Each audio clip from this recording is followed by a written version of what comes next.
जी, मधु करने पर मशकूर। बिल्कुल अंडर द टेबल वाली बात तो नहीं, लेकिन ये बैक चैनल डिप्लोमेसी में बहुत सारी चीज़ों को पहले से हमवार कर लिया जाता है और पाकिस्तान यही कर रहा है। पाकिस्तान इस सहूलतकारी में इसको बैक चैनल डिप्लोमेसी कहे, जिसमें राहें हमवार की जाती हैं या कि ताकि जब आमने सामने बैठे तो वो ज़्यादातर पॉइंट्स पर कोई किसी किस्म की ज़्यादा डिबेट ना हो या तलखी ना हो।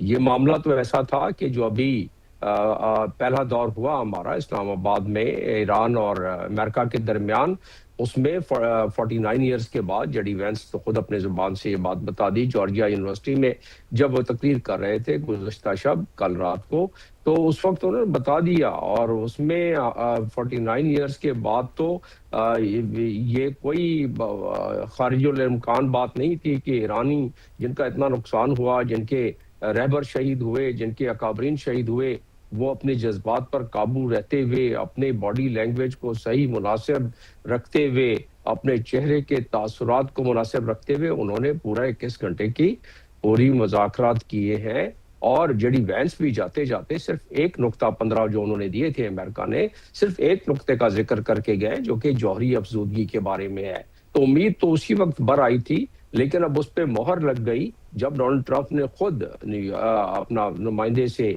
बात करते हुए, अमेरिका के अखबार के नुमाइंदे से बात करते हुए कह दिया कि अगले 48 घंटे तो अमेरिका, मैंने इस्लामाबाद में चेक किया तो अभी तैयारी तो बड़ी जोरों शोर से दोबारा शुरू हो गई है।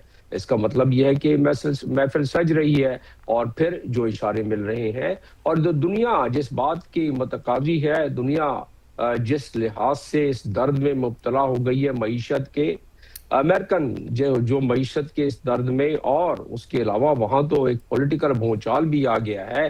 डेमोक्रेट दोबारा कहते हैं कि हम तो सेनेट में ले जाएंगे रेजोल्यूशन कि इनकी पावर कम किए जाए, और उसके अलावा मिस्टर सेसे जो सेनेटर है वो कहते हैं कि जी इनसे तो एटम बम का कोड वापस ले लिया जाए। इस किस्म की बड़ी मुखालिफत चल रही है। रिपब्लिकन में आपस में दरारें पड़ना शुरू हो गई हैं। तो ये सारा प्रेशर आप जाहिर है कि जो हुकूमत वक्त है उस पर पड़ेगा। तो डोनाल्ड ट्रंप को पता है कि अगर यही तेवर रहे और यही मामलात इसी तरह उलझे रहे तो ये उलझे हुए मामलात में दुनिया भी सही तकलीफ में होगी, लेकिन वो अगला इलेक्शन हार जाएंगे नवंबर सही में, और जब इलेक्शन हारेंगे तो इम्पीचमेंट शुरू हो जाएगी क्योंकि उनके बिल्कुल, और हाउस उनकी दोनों जो है पॉलिटिक्स पे वो इफेक्ट उसमें हो सकता बरतरी है। नहीं जमील साहब, रहेगी। आप हमारे साथ ही रहिएगा। हारिस नवाज साहब, आप कहिएगा कि नायब सदर जेडी वेंस ने जामे डील की बात की है, ईरान के लिए इसका क्या मायने हो सकता है? दूसरी बात, वो उस वक्त में जब वो अपने दिफाई असासों पर समझौता करने से गुरेज करता रहा है। देखिए, बात बड़ी क्लियर है कि इससे पहले ये जब जो एक्सचेंज ऑफ पॉइंट्स हुए थे और उस दौरान में जरूर बैकडोर डिप्लोमेसी से पाकिस्तान ने बहुत अच्छा किरदार अदा किया होगा। दोनों साइड्स को के पॉइंट होता है उनसे ब्रीफ किया होगा, डिस्कस किया होगा, और उसके बाद ईरान के पॉइंट से नुक्ता नज़र जो है वो अमेरिका को बताया होगा, अमेरिका को नुक्ता नज़र ईरान को बताया होगा। और प्रेसिडेंट ट्रम्प ने जब खुद कहा है कि फील्ड मार्शल से आसम लीने का बहुत बड़ा किरदार है, प्राइम मिनिस्टर पाकिस्तान का किरदार है, तो दिस स्पीक्स कि पाकिस्तान कितनी सिंसियरिटी से, खलूस से चाहता है कि इस खिते में अमन हो। और दुनिया जो तबाही के दहाने में पहुंची हुई थी वहां से वो उनको वापस भी लेकर आ गए, पहली दौर बिठा दिया। और 47 ईयर में फर्स्ट टाइम ईरान और अमेरिका एक कमरे में एक छत के नीचे बैठ कर डिस्कशन की गई।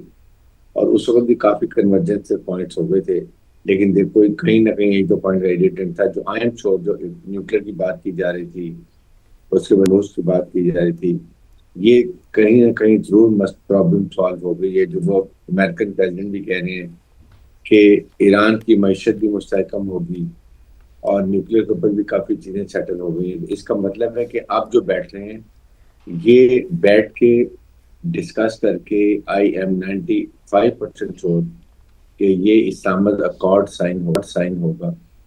और इसमें बहुत बड़ा क्रेडिट होगा पाकिस्तान का, पाकिस्तान के फील्ड मार्शल का, पाकिस्तान के प्राइम मिनिस्टर का, पाकिस्तान की हुकूमत का, कि कितनी आला सफाकारी से दुनिया की नजरें पाकिस्तान के ऊपर है इस वक्त और फोकस किया हुआ है। और अभी आप ये देखेंगे जब यहाँ पर दोबारा वाइस प्रेसिडेंट आएंगे, ईरानी लीडरशिप आएगी, दुनिया के जर्नलिस्ट आएंगे, तो पाकिस्तान का सॉफ्ट इमेज जो है वो दुनिया में कितनी अच्छी तरीके से जाता है कि Pakistan is a very peace loving country. Pakistan में पीस का बड़ा किरदार है। और उसके बाद यहाँ पर जो फॉरेन इन्वेस्टमेंट है, फॉरेनर्स आ सकते हैं, विजिटर्स आ सकते हैं, फॉरेन इन्वेस्टमेंट आ सकती है, दिस ऑल सेव।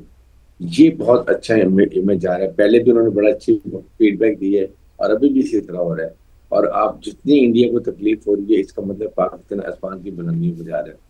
लेकिन मुझे शक ये पड़ता है, हो सकता है कि फाइनल जब आपके डॉक्यूमेंट साइन हो रहे हों, यू नेवर नो कि प्रेसिडेंट ट्रम्प और उनके पदेशियान जो उनके प्रेसिडेंट है ईरान की, शायद वो आए।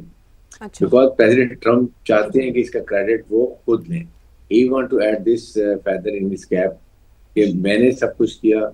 और इसको फिर गुजाहिर है कि अपने इलेक्शन कैंपेन में इस्तेमाल करेंगे, जो मिड टर्म इलेक्शन आ रहे हैं। और उसके बाद वहाँ की पोजिशन स्ट्रांग होगी।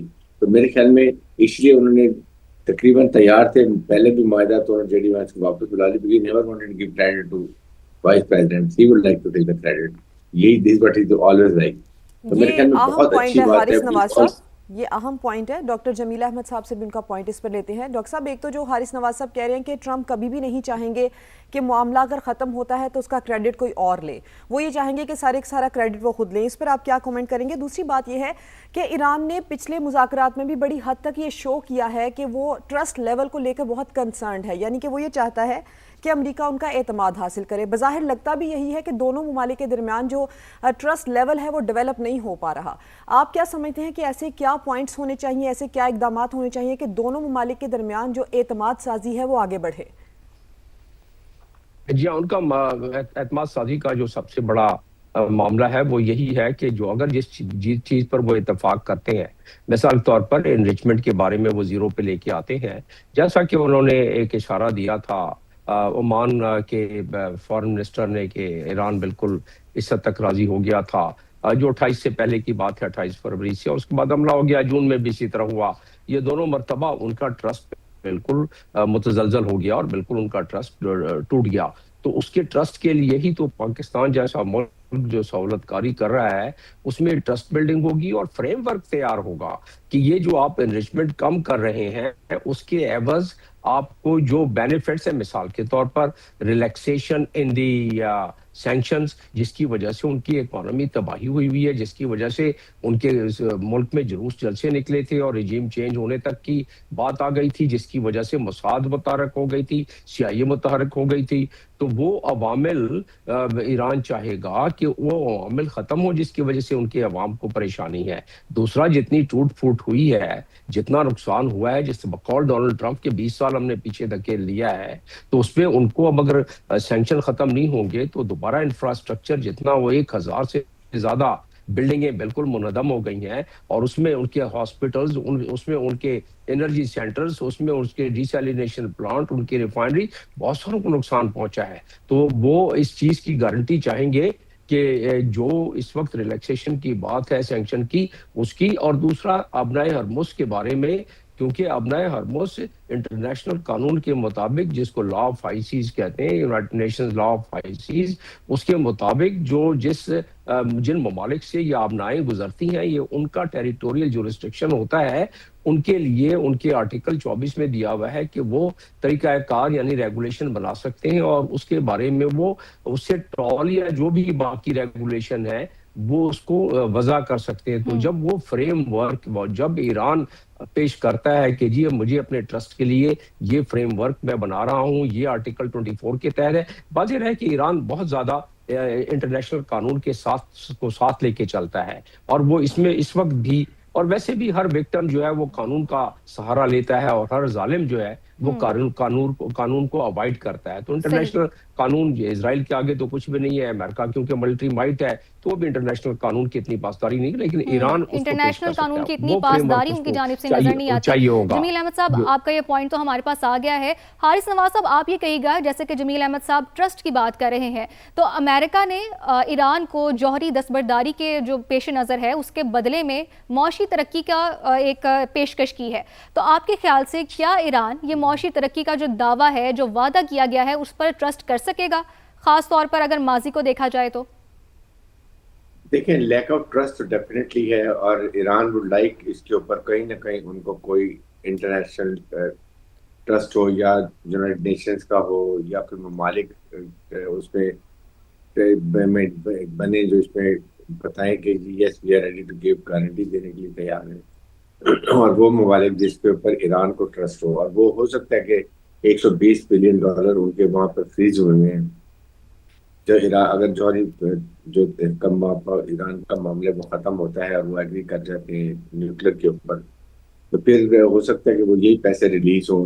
लेकिन उसके साथ ईरान मेरे ख्याल में यह स्ट्रेट ऑफ हॉर्मुज के ऊपर जरूर कोई ना कोई एग्रीमेंट होगा कि वो देखें आज के जी ईरान का कितना लॉस हुआ। फॉर इंस्टेंस ईरान कहता है कि मेरा 1000 अरब या 1 ट्रिलियन डॉलर का नुकसान हुआ है, और वो ये कहता है कि मैं साल में स्ट्रेट ऑफ हॉर्मुज से जब मैं एक टोल टैक्स लगाऊंगा तो मुझे 100 अरब रुपया एक साल में मिलेगा।